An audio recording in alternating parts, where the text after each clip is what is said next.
Hey everybody, this is a quick video in case you have a GE brand microwave and it's giving you an F4 error and you're wondering what this error is and is there anything that you can do to get rid of it.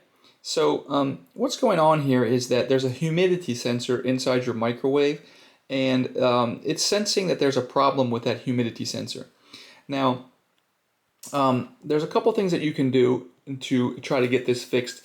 I would not recommend actually opening up the microwave now because you might, which might in the end be necessary. You might have a wiring to the sensor issue or a control board issue or something like that.